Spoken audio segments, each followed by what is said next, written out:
Nesse exercício, temos dois blocos unidos por um fio que não estica, sendo que o bloco B está numa superfície inclinada com atrito, enquanto que o bloco A está suspenso. O problema pede que encontre o valor do módulo da aceleração e o valor da força de tração no fio. Vamos iniciar colocando todas as forças que agem nos dois blocos. As forças de tração no fio, TA e TB, têm módulos iguais. Em seguida, vamos fazer a decomposição da força PB do bloco B nas componentes PBX e PBY.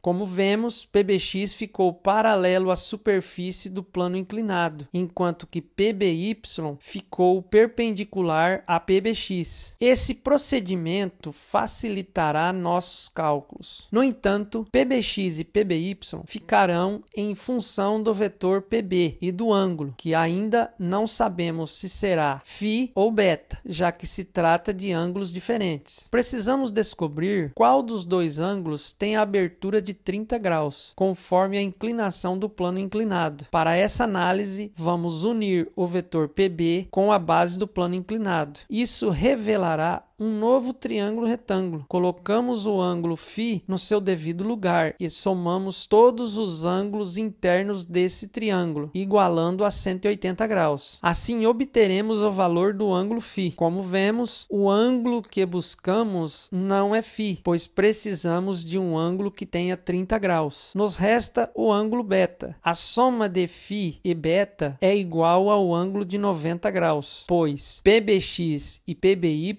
são perpendiculares. Como sabemos o valor de φ, fica fácil saber o valor de beta, que é 30 graus. Assim, concluímos que PBX e PBY ficarão em função do ângulo beta. Arrastamos a componente PBX para formar um triângulo retângulo e, com isso, encontrar os valores de PBX e PBY. O vetor PB representa a hipotenusa, pois é o lado oposto ao ângulo reto. Obviamente, PBY e PBX são os catetos. Aplicando a trigonometria, temos que PBX vale 25 newtons e que PBY 43,3 newtons. Nesse passo, vamos tensionar horizontalmente o fio que une os dois blocos, mantendo a configuração original das forças que atuam em cada bloco, e considerar os blocos como um único sistema para facilitar nosso trabalho. Em seguida, saber se o bloco B desce o plano inclinado, suspendendo o bloco A, ou se o bloco A desce puxando consigo o bloco B. Esse raciocínio nos revelará a direção e o sentido da aceleração. Vamos iniciar nosso teste somando vetorialmente as forças horizontais que atuam em cada bloco, conforme nossa nova configuração, pois as forças verticais não contribuem para a aceleração dos blocos. Como TA e TB são iguais em módulo e estão em sentidos contrários, são anulados, não contribuindo em nada com a aceleração dos blocos. Assim, no bloco A, somente a força peso atua de modo a contribuir com a aceleração. De acordo com os cálculos PA, a força peso que age no bloco A mede 50 newtons. Agora precisamos calcular a soma de PBX e a força de atrito, já que TB não contribui no movimento. Para isso, primeiro precisamos conhecer o valor da força de atrito. Esse atrito é estático, pois é quando o corpo está na iminência de sair do repouso, mas para calculá-lo será necessário conhecer o valor da força normal NB. Lembrando os senhores que o bloco A não tem força normal, pois não tem contato com a superfície, está suspenso. Aplicamos a segunda lei de Newton no bloco B, na direção vertical, já que queremos o valor de NB. Sabemos que na direção vertical as forças estão em equilíbrio, pois nessa direção o bloco não se move. Porém, estamos interessados no valor de NB. E como NB é igual a PBY,